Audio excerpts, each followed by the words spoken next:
Hello everyone, very warm welcome once again to your favorite channel, that is StudyIQ as English, and very good morning once again, and my name is Praveen Mishra. Let's start today's The Hindu analysis, that is 10th of April 2025, right? So the first news for us, that is, something which we cannot ignore, that is something that is going on since the Donald Trump, the US president, has taken charge. Okay, and this is with regard to the tariffs. And now, what Donald Trump has stated: when China retaliated after imposing nearly 84% tariffs on the goods imported from America, US against that, once again, it was 125% of the tariff hike. It's nothing. Well, that is what already spoken. It's nothing but just they are finalizing the platform of the Third World War, or the simply the nuclear war. This is what they have begun. This is where the economies will stranded. This is where the growth rate of the developing nations along with the underdeveloped nations will be kept in question mark. And yes, this is alarming, as with regard to the crisis that's going on inside the Middle East along with the South Asian nations. And yes, further, the America's overdebt, and yes, China's hostile intentions towards the South China Sea and then crossing towards the Bay of Bengal and the Arabian Sea and so on. This is simply the indication that these guys have finalized the cementing of the platform that will be known as World War III. And what America is doing? Is America not aware of the facts that these are the things that will improve? No, that will actually degrade the already troubled economy of it, the already downgoing economy of it, right? But yes, still the senile personality, what we can only say, Mr. Donald Trump, okay? He has nothing to deal with economic space as of now. He's just going on with the political vendetta and the grudges he has, okay, with China specifically. Nothing has been done by the American administration since the Joe Biden administration itself, and yes, after the Donald Trump has came to the power again, against Russia, against any of the events that could have provided much better support to the people in Gaza.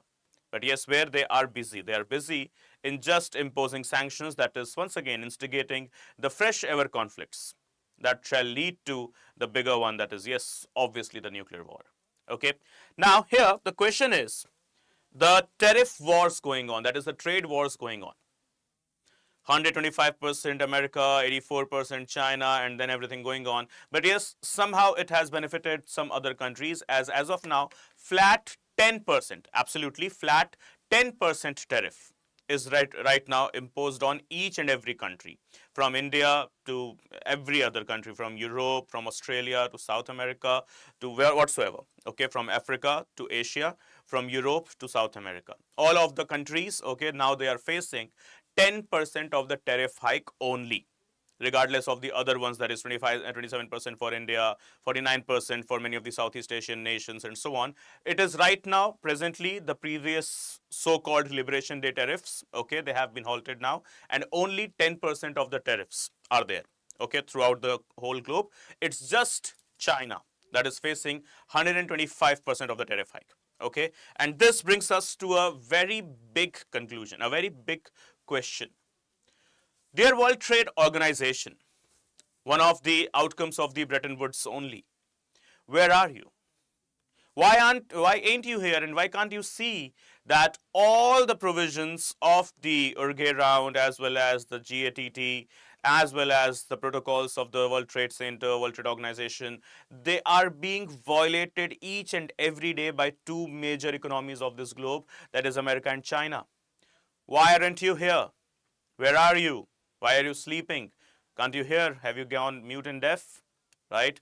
So World Trade Organization is what needs to be present here. World Trade Organization is what needs to take action against both these nations. That is not only America but China as well. But they are mute and deaf. They are available nowhere. Right? But it brings us to conclude, to have discussion over the WTO, what are the WTO provisions, how much important they are, and so on. Okay, so with regard to the history of WTO, okay, it's a, first of all, global multilateral organization established only in the year 1995. Okay, before 1995, World Trade Organization was not in existence. But yes, its parent organization was. That is General Agreement on Trade and Tariff, GATT. Okay, so basically it serves as a forum for the governments, basically governments, okay, to negotiate what? The trade agreements as well as the other trade disputes, right? So basically what does the World Trade Organization do? So it provides a platform for the governments to come together and to have a negotiation or any such type of an agreement that facilitates or eases the trade among the nations. Okay, trade as in goods as well as services, right? And if there is any dispute among the nations, right? And present tariff wars, they are the disputes itself. If there is any disputes among the nations, then also, okay, WTO will provide a platform, will create up a forum, okay, that shall just provide the nations to talk to each other with all the legal statutes, with all the legal elements and machineries, and remove out such disputes. But where are you? You are dead letter once again, you are sleeping beauty once again, right? So at present, how many members are there? So out of 206 countries throughout the globe, 203 or 206 countries throughout the globe, 164 are the present members, including European Union. Okay, this is 164, including the European Union. And there are a few countries which are not part of it yet, but yes, they have got the permanent observer status. Like for example, the countries Iran, Iraq, Bhutan, Libya. Okay, see, presently they are not part of the World Trade Organization. Okay, but yes, they have been given the permanent observer status. That means they can come in, okay, have the meetings, but yes, without any right to vote or without any say over the meetings, right? So this is what present memberships they are, okay, 164, including the European Union. Now, the idea of International Trade Organization. When the Bretton Woods Conference happened, 1945, and the twin organizations that is termed as World Bank and IMF, that is International Monetary Fund, when they came into existence after the Second World War, it felt a need, the nations globally, they felt a need as well to have an organization, a global organization that shall facilitate the export and import, basically the trade between the nations. So Western countries, they came out with an idea to create an ITO, that is International Trade Organization, to handle the trade side of the International Economic Cooperation. Okay, but the things were not so easy. Okay, the destiny had some other ideas in the mind. Okay, it was conceived at the third international institution along with the two, that is the Bretton Woods twins, that is basically the World Bank and the IMF. And apart from that, yes, the major countries, including USA, they failed to ratify the treaty inside their legislations, right? So literally, this International Trade Organization never came into existence. The idea was, okay, but yes, it couldn't come into existence. That is basically including USA and along with other major economies of the time, from England to France, okay, to USSR. They, majority of them, either they never showed much of the interest over it, and secondly, many of them, they failed to ratify them as well inside their legislative assemblies or the houses.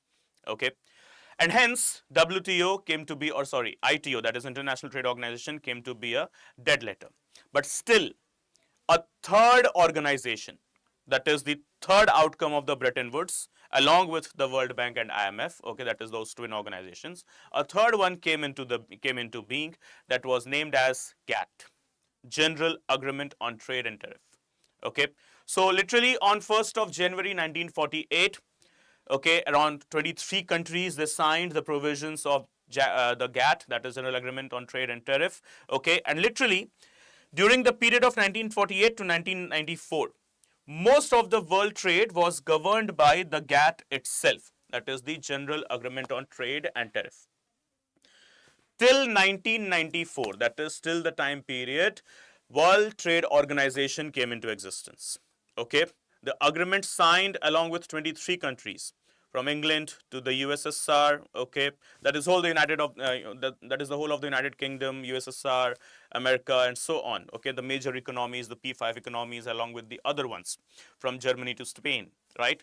So these were the countries, those who signed the GATT. Okay, and this for the next 6 decades will be the only and only international protocol or the international convention that used to facilitate the trade throughout the globe. It was only this. Okay. There were some regional blocks from SAARC to ASEAN, right? From Mercosur to others, from European Union to African Union. But those were regional. Okay, that is, they were having their boundaries limited to a specific area. But there was nothing that was having the global parameters or the global outreach. Okay, and it was only and only GATT, that is General Agreement on Trade and Tariff. But things changed with the 1984 Uruguay round. Okay, so what is this Uruguay round?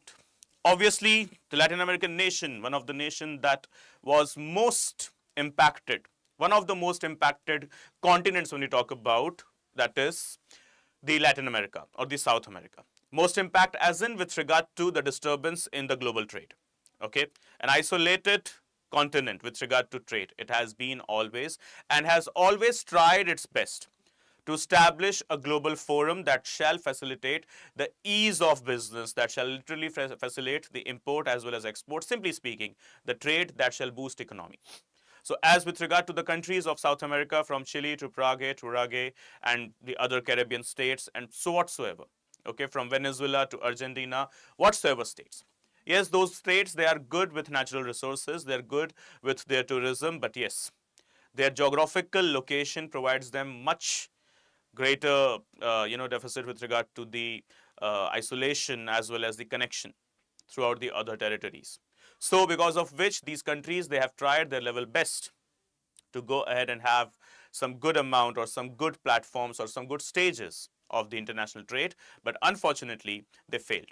But yes, it was the year 1986 basically, okay, with the Uruguay round of the General Agreement on Trade and Tariff, which gave birth to the World Trade Organization, that is still in existence, but still kind of a dead letter only. So as what we can see, with the WTO, with the world trade becoming more and more complex, GATT, which was not having a legal statute, neither a permanent secretariat, okay, and was only basically focusing on the goods, okay. So GATT, with regard to the new world order, economic trade and so on, was not that like productive, was not that enhansive. That was basically a very small margin of trade, okay, that was focusing or that was being focused by the GATT.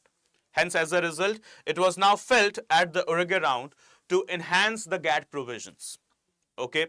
And then it came the WTO regime that was signed in the year April 1994, ministerial meeting at Marrakesh, that is in Morocco. And it is also known as the Marrakesh Agreement. So basically, just you need to mark out, World Trade Organization came into being in the year 1994, where in Marrakesh, basically Marrakesh, that is the city of Morocco. Hence, that is why signing being happening in this city of Marrakesh, it came to be known as the Marrakesh Treaty. Okay, and all the parties of GATT, okay, they became the signatory of the WTO. Okay, so GATT is literally the erstwhile and WTO is the enhanced version or the upgraded version of what we call as WTO, that is the World Trade Organization. Okay, so initially the timeline goes like this. After the Bretton Woods Conference of 1945, ITO, International Trade Organization, was to be established, but unfortunately many of the majority of the nations, they failed to ratify it, including the economies like USA and others. Then on January 1, 1948, ITO was replaced by GATT, that is General Agreement on Trade and Tariff. It continued to be there in existence till 1994 until the Marrakesh Treaty or the Marrakesh Arrangement was signed in Morocco that gave existence to what is presently known as World Trade Organization. Okay, so here we go. The next news. Dear Bangladesh. Why dear? Just Bangladesh. and your so-called caretaker, whatsoever pathetic personality, Muhammad Yunus. Let me tell you, we need not Bangladesh, first of all. We need not you guys. Never. If you think we need you somewhere, then you are the biggest fool, right? That's the biggest amount of foolishness an individual can perform into the global stages, global platforms. What Bangladesh's representative Muhammad Yunus has literally done. While he was delivering a speech in China, March end, just 2 weeks back, he stated in front of the Chinese administration and in front of the global media that India's northeast is landlocked and we can utilize it. We can? Who are you? We means who we? And even if those we is Bangladesh and China and their other partner allied nations, then how even you can think so with so callous attitude that you can utilize northeast? See there, Mohammad Yunus, if you are listening in case, or any Bangladeshi if you are listening in case, it is my northeast. It is India's northeast, right? From Assam to Arunachal, from Manipur to Tripura, from Mizoram to Nagaland, okay? It's my. You have no authority, you have no right, you have no absolute freedom to just quote Northeast in your speeches, that too inside the territory of China, knowing it very well that China eyes on the Northeast, specifically the regions of Arunachal and Nagaland. And you said this statement instigating another war between Bangladesh and China and India. This is what you have done. You have raised a question on the sovereignty and integrity of my country, that is India. You cannot. You just look after your own country, what's going on inside there, right? If the international organization doesn't fund you, then you will be, starving to death, malnutrition at its best, corruption at its best, right? So it's better, Bangladesh and Muhammad Yunus, if in case you are hearing, just look at your nation first and stop mentioning my any territory from northeast to northwest to south to north, wherever. It belongs to me, right? Those are my territories, those are my people, Indian people living there, and you do not possess any authority, neither the ways nor through the any angles, to quote northeast.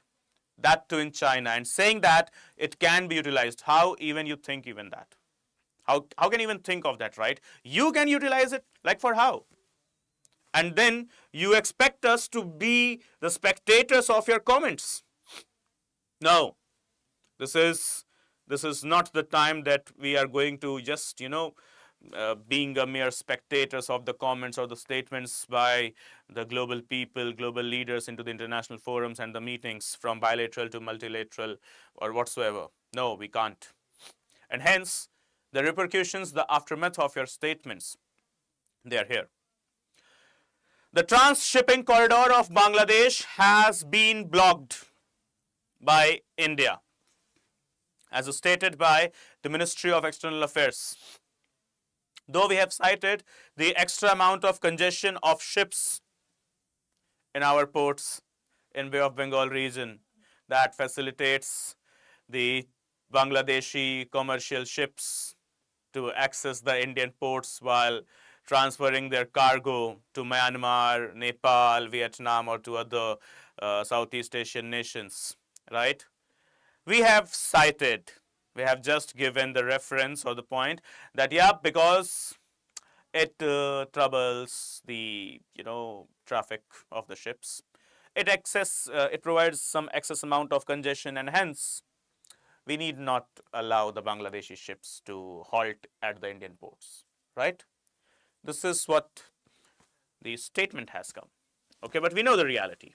Why the External Affairs Ministry, along with the Ministry of Shipping and Cargo, they have denied the Bangladeshi ships. You wanted to utilize Northeast, now utilize the ports that are created by your newly wedded friend, right? The newly engaged friend of yours, sorry. Okay, that is China. Go on. Ask China to provide you a base nearly the South China Sea from, I guess from Spratly Islands to Parasil or to Shenzhen region, okay, wherever it can provide you. It has got n number of natural as well as artificial ports. So go and ask them, right? From our side, the doors are closed for your ships. So India ends transshipment facility for Bangladesh exports, and their sites, we have sites, the congestion. Okay, we have cited what? The congestion in the ship, the congestion or the traffic in the ships. That's it. Okay, so this is what happens when you speak ruthlessly against the sovereignty of any country, and now you will have to face the repercussions, right? Okay, so this is what is needed. Okay, a befitting reply was needed from India's side, and we did that. So moving on to the next headline, the next news for the day, the Kerala state and the state of Tamil Nadu, they will be conducting a joint Nilgiri Thar census from April 2024, from April 24.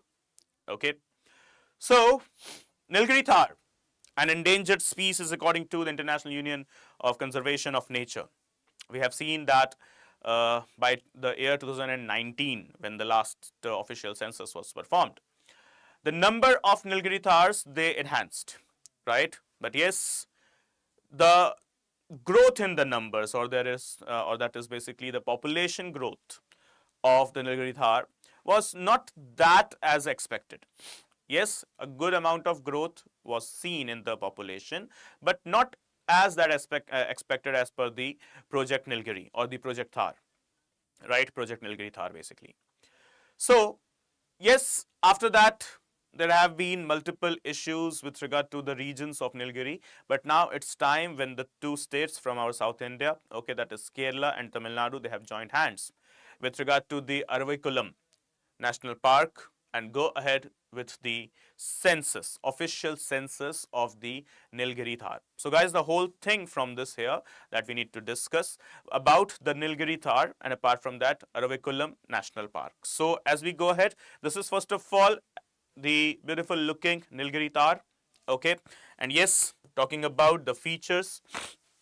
So Nilgiri Thar, also known as Nilgiri ibex, okay, so make it clear, Nilgiri Thar, also known as Nilgiri ibex, and also the state animal of the state of Tamil Nadu, right? Apart from that, it has been listed as endangered by IUCN, and yes, it comes into Appendix 1, okay, or Schedule 1 of the India's Wildlife Protection Act of 1972, which basically provides absolute protection, and offences under these are tightest penalties, okay, they are subject to the tightest or the highest penalties, right?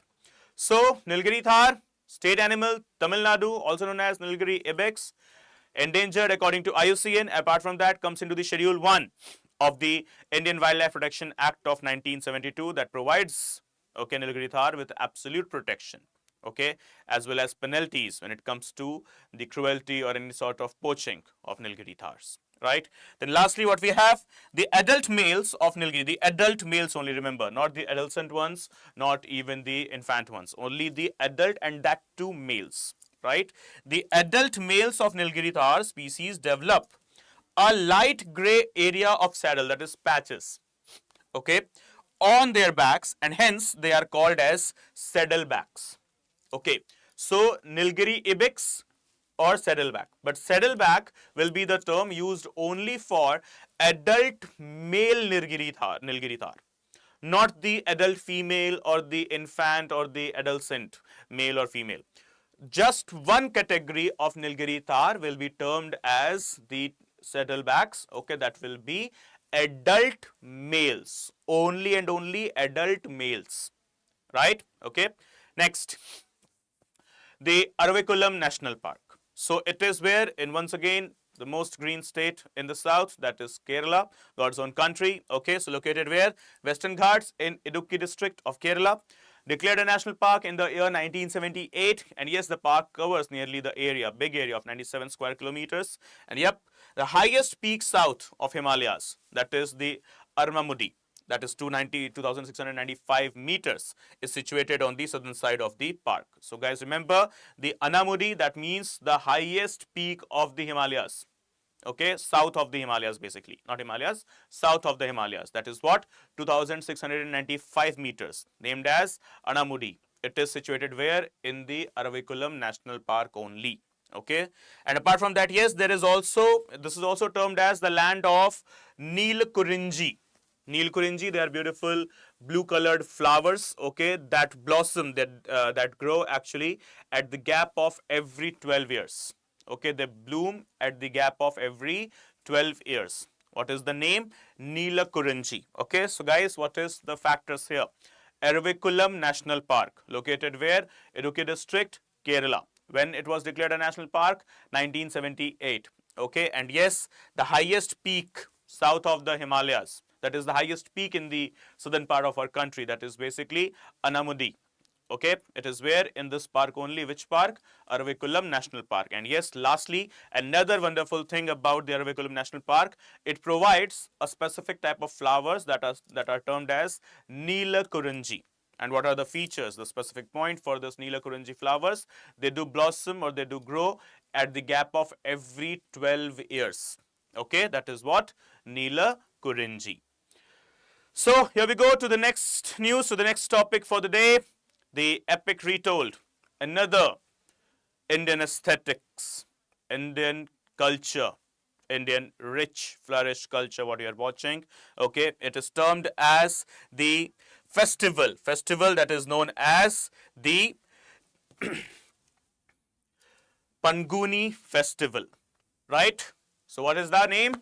Panguni festival, okay, also known as Panguni Uthiram, a significant Hindu festival predominantly celebrated in the states of Tamil Nadu as well as some other parts, okay, along with the outside areas of India as well, from Malaysia to Philippines to Indonesia. This festival, that is Panguni Uthiram, is celebrated, right? What is the name? Panguni Uthiram. In India, it is in the state of Tamil Nadu. But yes, it is also performed outside India, that is basically in Indonesia, Malaysia, as well as Philippines. Okay, what is the name? Panguni Uthiram, right? So when you talk about the features, the day, that is the Panguni Uthiram festival, it marks the divine couples. Okay, divine couples when you talk about the epics of Hindu. Okay, so that is with regard to the Lord Shiva and Parvati, that is goddess Shakti. Then Lord Murugan, that is Kartike and Devyani. And apart from that, Lord Vishnu and goddess Lakshmi. And yes, Lord Ram and Sita. Okay, so when you talk about Panguni festival, so basically it marks the celebration of the celestial weddings of many divine couples. Okay, it is simply the wedding anniversary of the divine couples according to the epics of Hinduism. Okay, and what are these divine couples? Which couples are they? So first one, we have got Lord Shiva and goddess Parvati. Okay, and apart from that, we have got Lord Murugan, okay, and goddess Devyani. And we have got Lord Vishnu and goddess Lakshmi. And yes, we have got Lord Ram as well as Mata Sita there. Okay, so goddess Sita. So these are the four celestial couples, okay, and their celestial weddings. Basically, the anniversary is celebrated according to the Panguni festival. And where is this Panguni festival being celebrated? Inside the state of Tamil Nadu in India, and along with the other states as well, along with other external states as well, that is other countries as well. Okay, so this brings us to the next topic here, the next news for the day, that is Indian government has approved 63,000 crores deal for procuring Rafale M fighter jets. Okay, so obviously we already had Rafale, okay, but now we have got Rafale M. Purchasing it again from where? Purchasing it again from the state of France only, or the country of France only. Okay, what is the name? Rafale M. How is Rafale and Rafale M differentiated? What's the basic difference? So when it comes to Rafale, it can be, taken off and landed only on the land, right? Whereas Rafale M, it can land as well as take off from the aircraft carrier.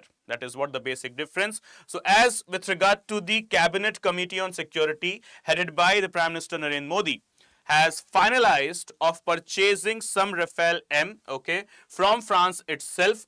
Absolutely, we talk about 26 Rafale M will be purchased at the cost of rupees 63,000 from France.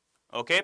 So basic difference, Rafale take off and land from the land only, from the surface only, whereas Rafale M, they have got some different capabilities. Okay, that is what they can take off and land where?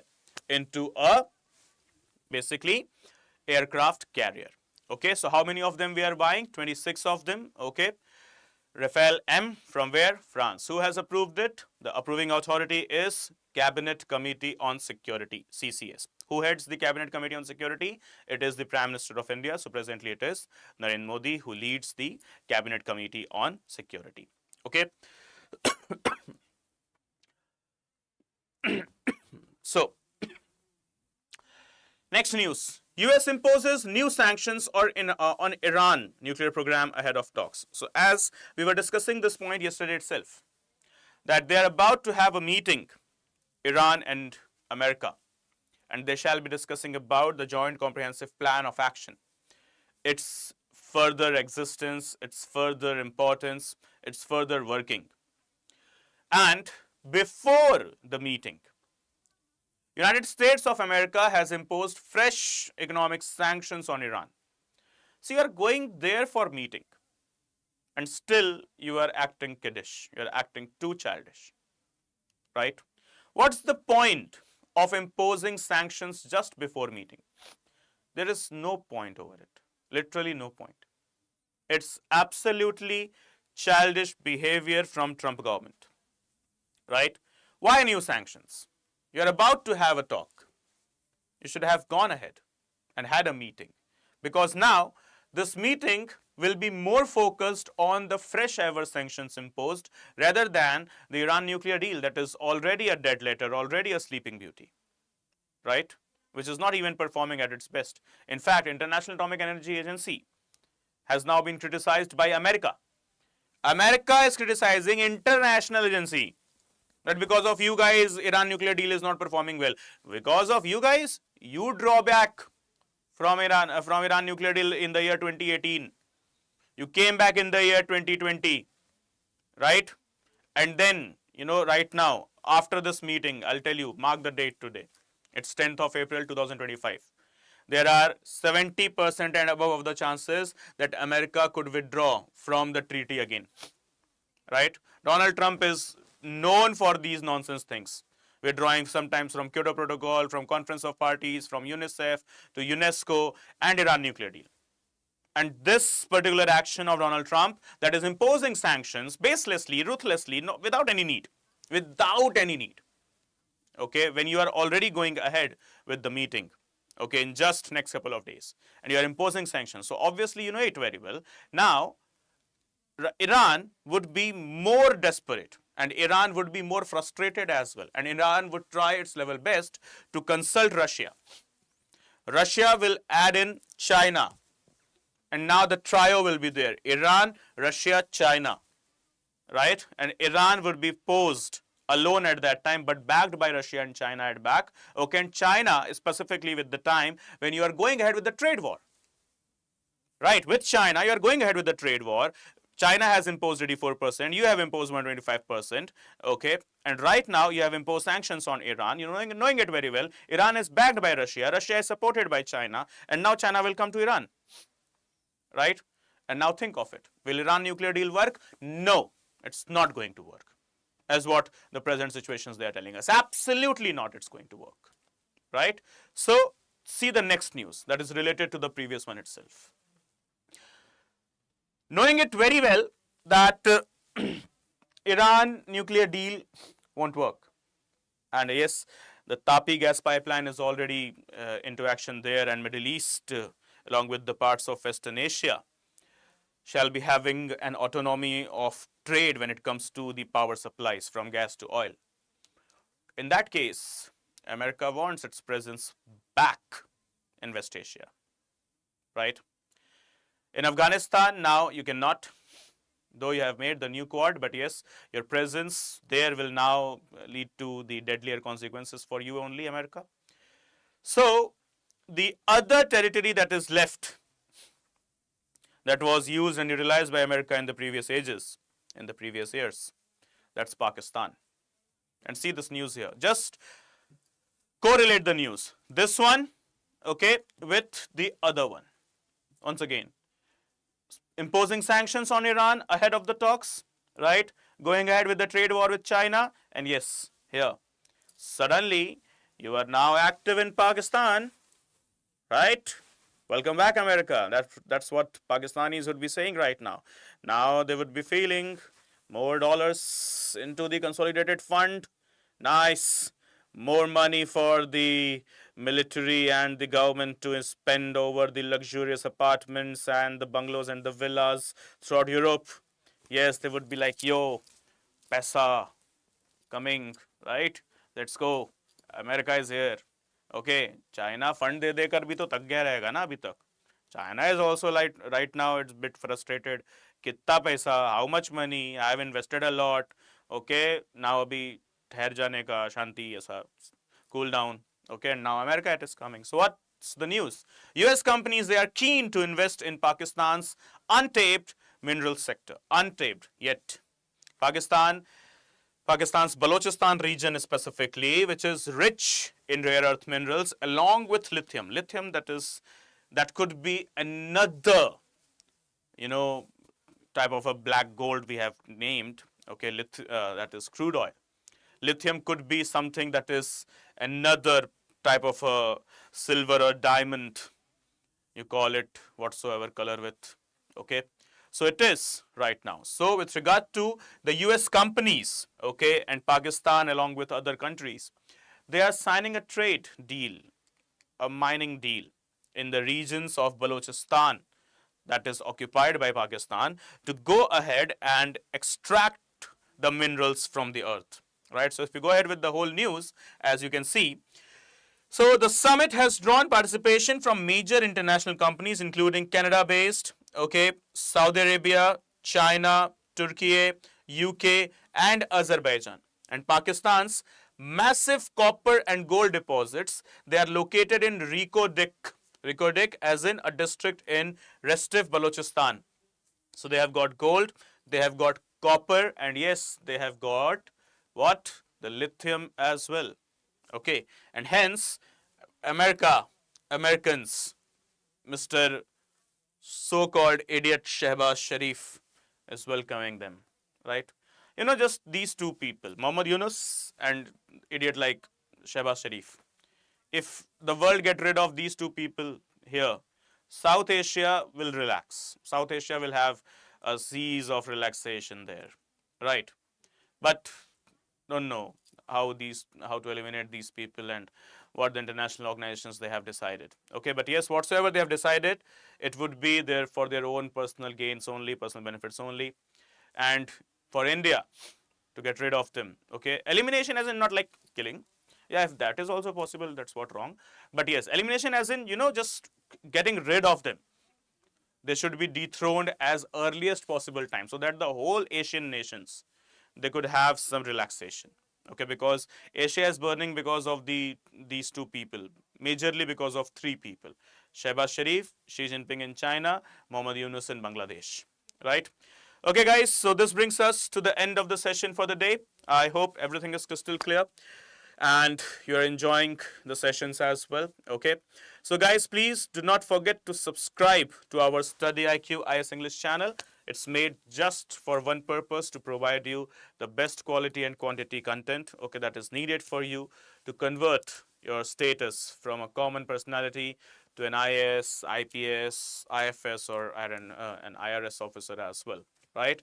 And apart from that, guys, if you wish to connect with me, so we have got the social media handles for you. For Instagram, it will be Praveen Mishra _2107, and for Telegram, it will be study_with_Praveen. So wherever you guys need to connect, you guys are free to connect and let me know your academic doubts, and I shall try my best to eliminate it at the earliest possible time. Okay, everyone. So thanks for watching. See you all soon in the next session. Bye bye. Good day. Take care. Jai Hind. Jai Bharat.